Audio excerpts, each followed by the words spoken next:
A ban list is supposed to solve issues with problem cards to make the card game more balanced. The March 1st format is arguably the worst format to date. It had two major issues that needed addressing. The first issue was the lack of diversity, with there being just 4 competitively viable decks, one of these decks being overpowered, and 2 of them being heavily influenced by RNG. The other main issue was that the meta was stagnant. So this ban list needed to do 2 things: create more decks and balance those decks. The 8 changes to the ban list are as follows: both pieces of Gehenna from 1 to 2, Temple Traps from 1 to 2, Burn Up the Space Worm from 2 to 0, Cosmic Treasure from 2 to 0, Combine Harvester from 2 to 1, Mystical Relic Phantasmal Spoons from 2 to 1, Warpole Jetpack from 2 to 1, and Leviathan Crown from 2 to 1.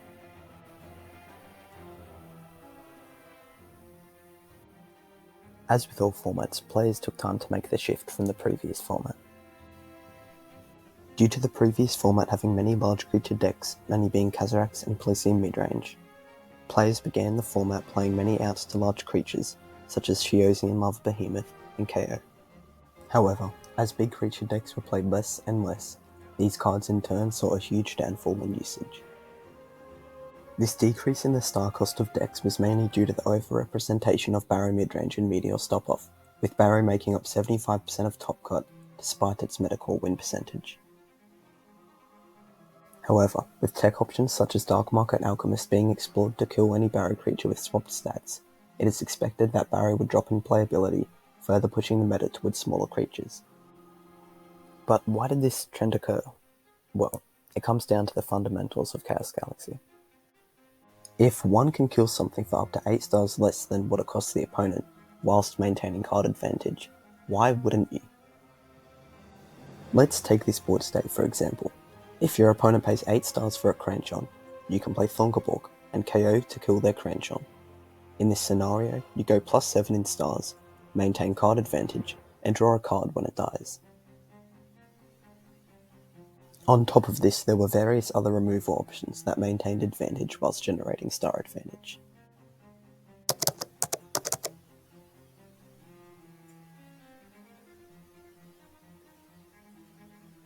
There were 7 different decks that made top 8s this format, and although a few other competitive decks such as Rokah and Sindell midrange missed out, this is a relatively accurate representation of how the spread of the format should look.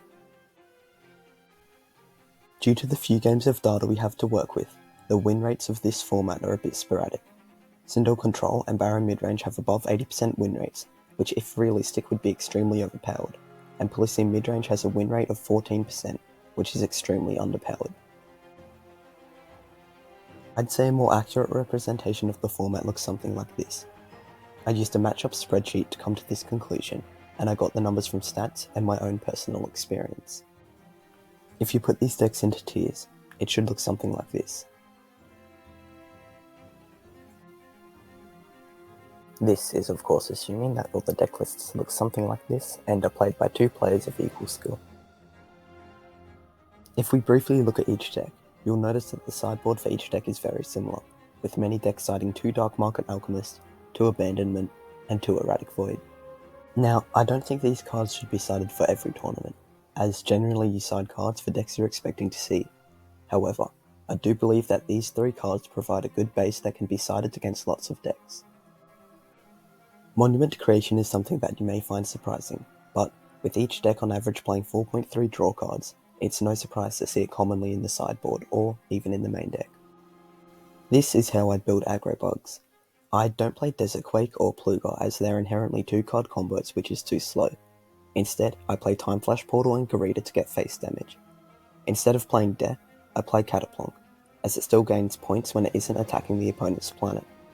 Space Pit is also sided instead of a second Erratic Void to help versus Sindell decks that play cards you don't want to kill such as Skelligast, Wackuman, or Thunderbolg. This is my mid-range bugs list. It's a very typical list and everything sort of picks itself. One card no other lists played was FaceTime. I decided to play FaceTime as you already have 4 Atatrox with the help of Pluga, so this repetition of 6 creatures, each with 2 bodies, is very hard for the opponent to deal with. One of the issues with FaceTime is it dies to KO, but most of the time the opponent cannot use KO on FaceTime as they need a saver for Queen of the Burrow World or the Darkstone Beast. I've seen some Sindell control lists play very few activators, but I've only decided to cut AAA down to 1, as these cards are too strong to leave out. Other than that, the deck is very standard and plays many 2-odds to try and increase the inherent consistency of the deck, without having to play Relihex Mine. This deck follows a very similar game plan to Sindell control, however it swaps the Gehenna package for the Guster plus Time Flash Portal package. It uses various removal options whilst generating advantage through Skelligas, Monument to Creation, and Wacky Man. Gaios Midrange follows a very simple game plan. In the early game it will try to chip down the opponent with its plethora of small creatures. To do this, it tries getting cheap 2-creature boards through cards like North or Farkadoras. It will then typically close off the game with a big swing from Torrent or Shiosian Marvel Behemoth. To maintain advantage and pressure, the deck relies heavily on Glut plus Ghoul, as it's a combo that can kill anything that goes +2, with the help of Gaios searching for Thorngabor. Warpole Jetpack and Shiosian Marvel Behemoth are played to help loop Dark Matter Dustrock to steal more resources. On top of this, Behemoth is a hard to deal with threat once you've stolen their resources. Garud and Star Dustrock are helpful in uptrading into the opponent as they're effectively 0-star creatures. Relihex Dustrock and FaceTime are also some of the best opening creatures in the game and can both be searched with 4-starred Feather. Palicium Midrange aims to play big creatures every single turn of the game, with the assistance of cards such as Rowdy and Duple Drop to help with star economy. Shiosian Lava Mole is particularly helpful against any deck that plays about 7 or more activators. Indigo Skleech is helpful against any deck that plays 2 KOs and South Sign. Powerproof Scanner is helpful versus Gehenna in Sindell control. If we look at the win rates of each deck as well as the tier list, you can tell that this format is one of the most balanced and diverse formats of all time. On top of this, there are no OTKs or toxic decks that loop one card over and over, but is it the greatest format of all time? So, that's a brief recap of what was a particularly short format. To summarise, early on big decks were played, and as the format progressed, the creatures in decks got smaller.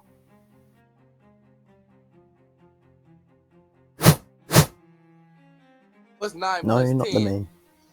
21? Not the legal drinking age in many countries.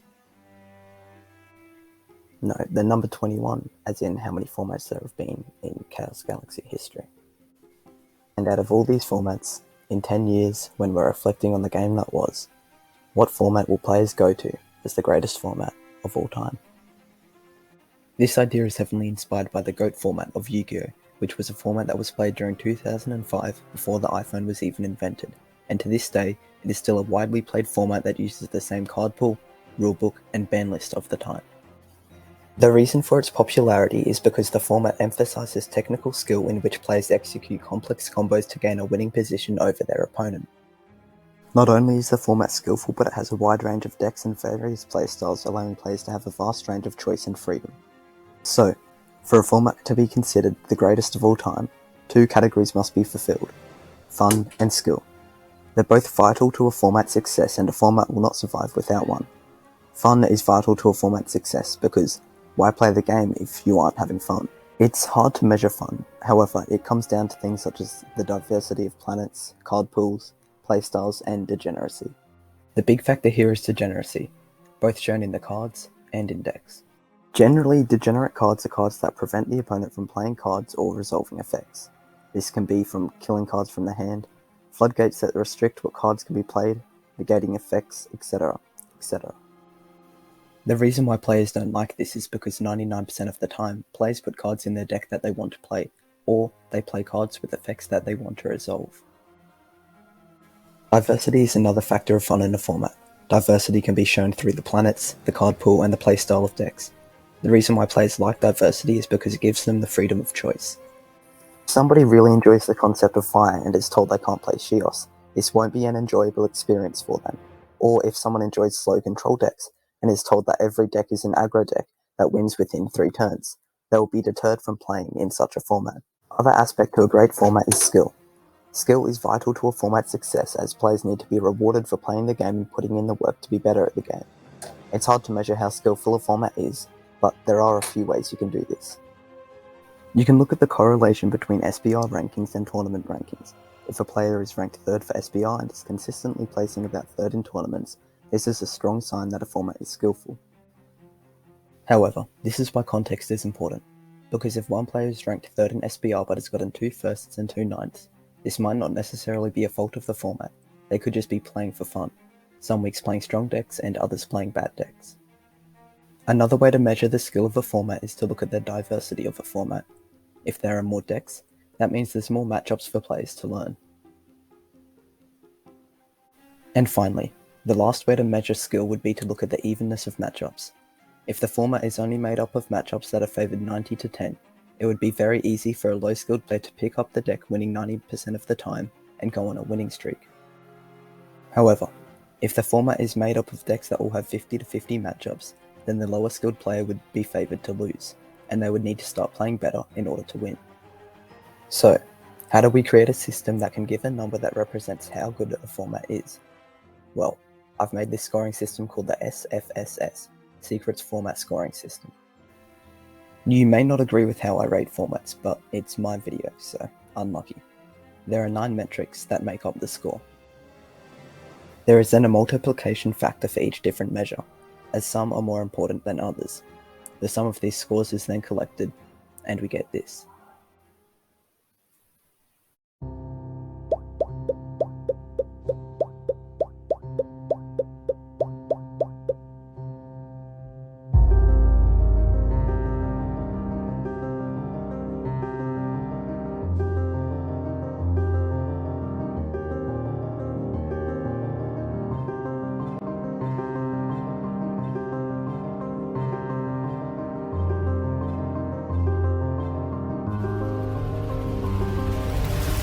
Oh, and here's the September 1st, 2022 format.